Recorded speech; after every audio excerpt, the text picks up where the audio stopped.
to make excuses for such people. And so you cannot be my friend. They have no excuse whatsoever. Millions of people are going. There's a Muslim woman I read about who came from the UK with her husband. They were kidnapped on Auchi Road. And the gory tale she wrote, a Muslim, she was in niqab, not jalebab. Her face was covered. She was a Muslimat. She came from the UK. Her face was covered. I read her story. As I was reading her story, I cried. And I made a vow to myself that anywhere I see these people, I will deal with them. And I have dealt with them everywhere. In my home, around my environment, I've gone outside to deal with them. And not only that, see, let me tell you, I'm not your regular, even outside this country when things happen like this, I am one of the first person they call. There's a very close person to me. Very, very close. He's dead. And he died because of his act.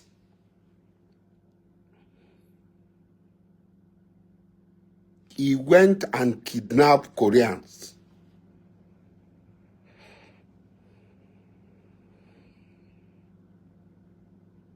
He went and kidnapped Koreans. And those who are close to me know, I cursed him and his people.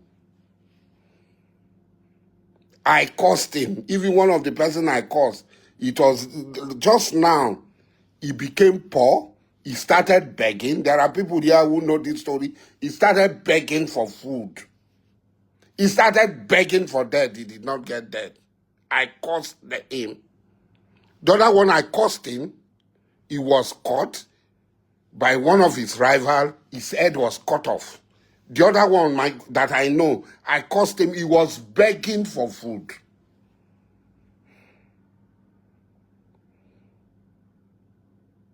Until he came to beg. Because he benefited from the kidnapping. People know me in my house and outside my house. So, it's not because somebody is from your area, he does something wrong, and then you will support him. Whether the person is from your area or is from outside, when he does something wrong, you come out and stand trembling against him. Kidnapping is one of the biggest crimes against humanity that is being carried out in Nigeria. And nobody should support it. Nobody should show sympathy to this group of people. This group of people have no basis to be alive. They have no basis to be alive. No basis whatsoever. So that is my disagreement with Gumi. Some time ago, some brothers, there's a need for you and Sheik Gumi to meet. They might be watching me, and I told them, me, why am I meeting him? We don't share the same Islamic ideology.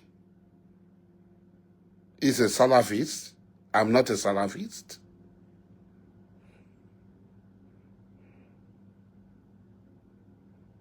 He's a Salafist. I'm not a Salafist. So when I hear people talk about Islam here,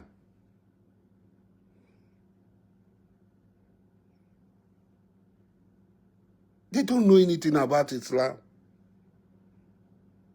They come here, about Islam.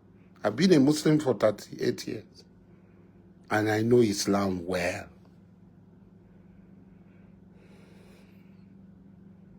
I know Islam very well. Yes, Gumi's father was a Salafist. But he was a good man. Mahmoud Gumi was a good man. When you meet him, he was a very good man. I've never met Ahmed. But from his utterances outside, it shows that he changes when it affects people he feel like his own people. If your people are committing evil, you must go against them. That they should be rehabilitated. Are they ready to be rehabilitated? Many states have taken the rehabilitation route. How successful have they been? They will come and say, hey, I want people to be rehabilitated. We want the people. And government will spend money trying to rehabilitate them. The next moment, they are back to doing what they are doing. Because the money they are going to get from rehabilitation is nothing compared to the money they are getting from the misery they are causing people.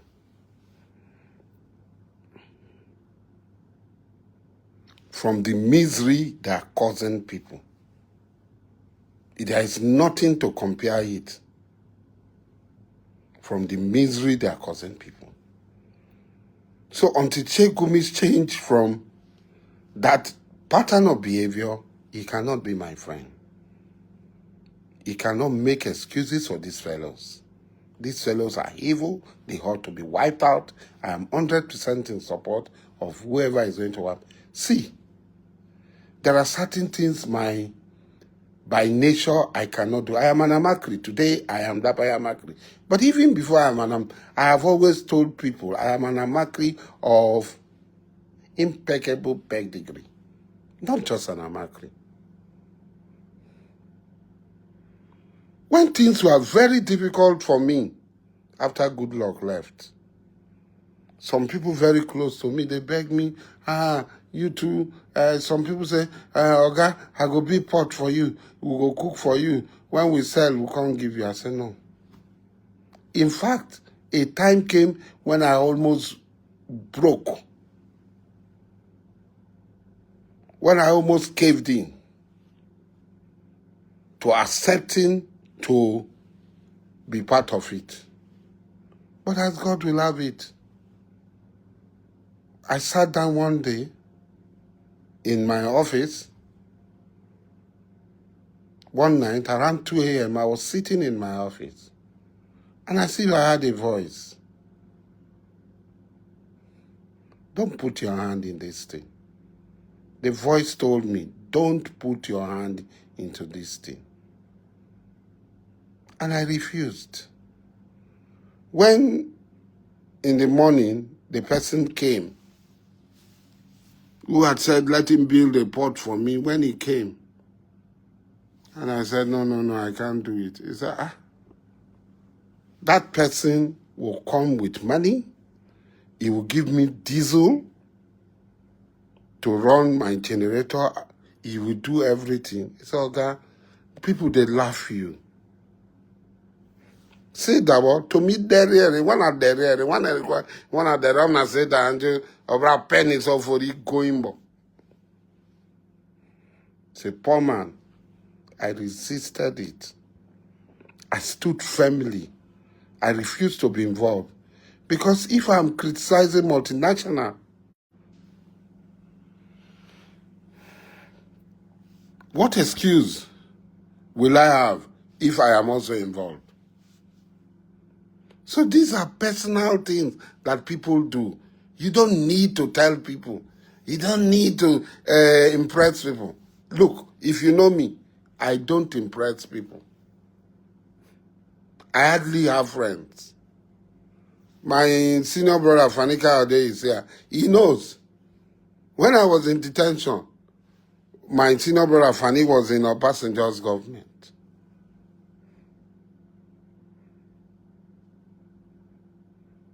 He's here. He can tell you. And so he made a comment about my detention.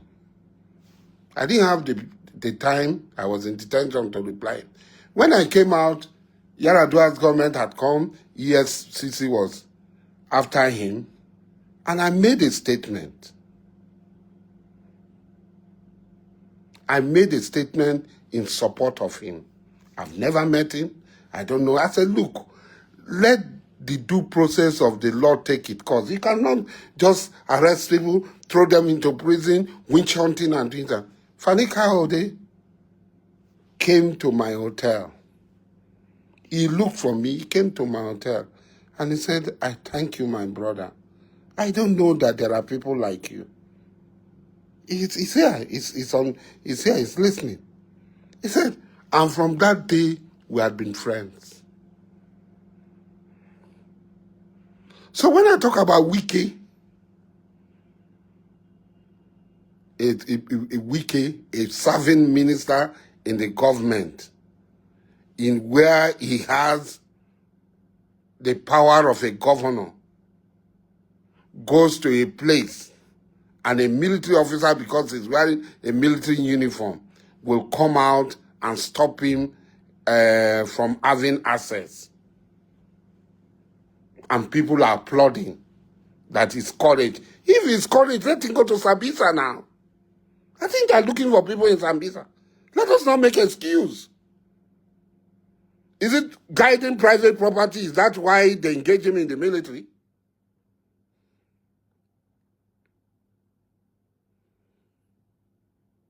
This is me.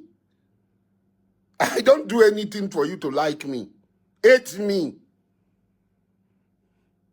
If today you just hate me small, hate me more now. Because the truth I will tell, you will never like it. And everybody knows me.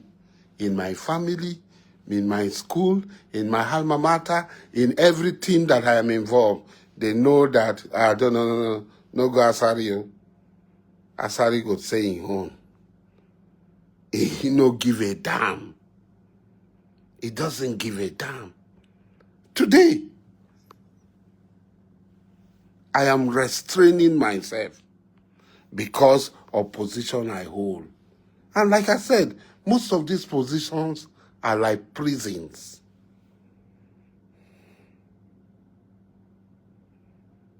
Are like prisons. It ties your hand and your leg and for people to attack you so that you will not be able to fight back.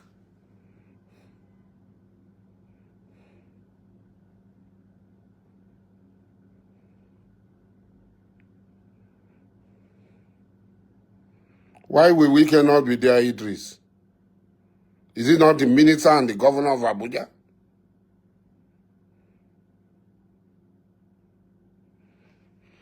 Why will he not be there? If he did not go, if he's a minister, he did not go, and people are abusing the master plan of Abuja and carrying out projects, they will say, oh, he was minister, he did not go. He delegated his position to people. Oh, Mr. President is sleeping. He doesn't even know what's happening in his government.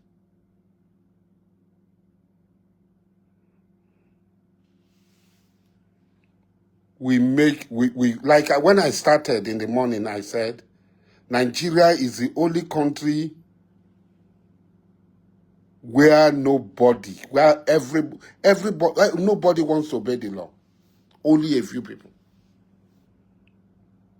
Just cross over to Cotonou, Benin Republic. Go to Togo. The law is sacrosanct. They obey the law. No, nobody wants to obey the law. Everybody wants to live the way they want to live. A minister who approved the C of O does not have the power to go to the land for which he approved C of O for. He does not have power to go to the land or for which he approved C of O for. He has the power to approve C of O. What a funny country. What a funny country. So you are...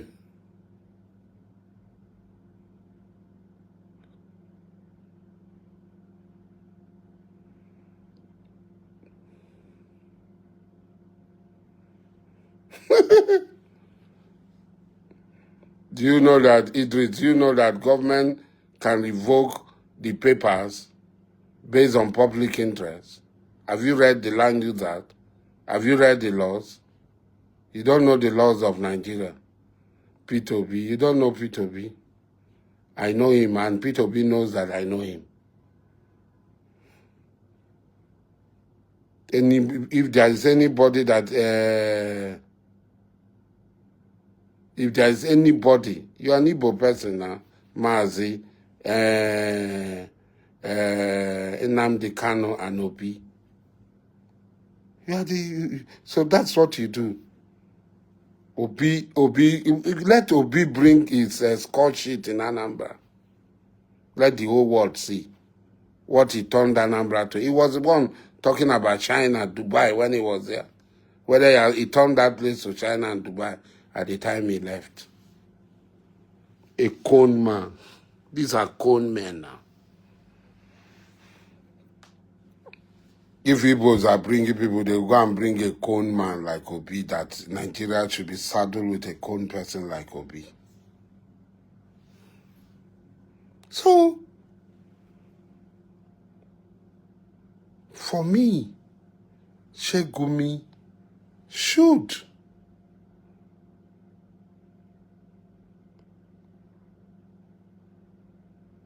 Sheik Gumi should distance himself from these fellows, because there is nothing he can tell anybody. There's no reason why he should make excuses for these fellows who cause mystery to other people, who brings trauma to other people. There's no reason whatsoever.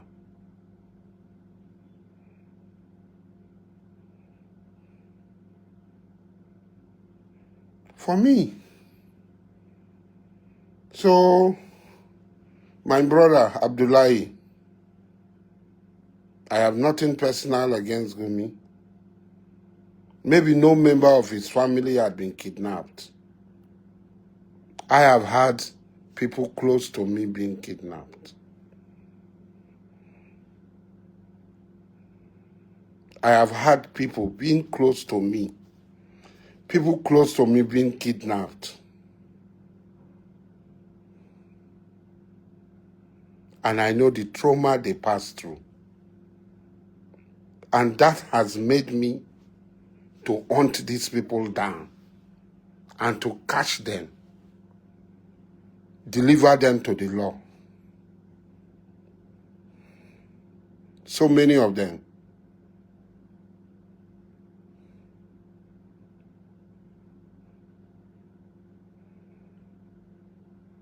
Kidnapping is one of the greatest evil. Until you don't ever pray, don't even pray for your enemy to be kidnapped. Don't. And nobody that supports or make excuses for these people is a good person. The person has no basis to do that. In the heart of the city where stories unfold, Gentle Media TV shining bright and bold, bringing news from the corners of the globe, connects us together, no matter the road. Watch us rise, hear the voices roar, unity and diversity, together we soar.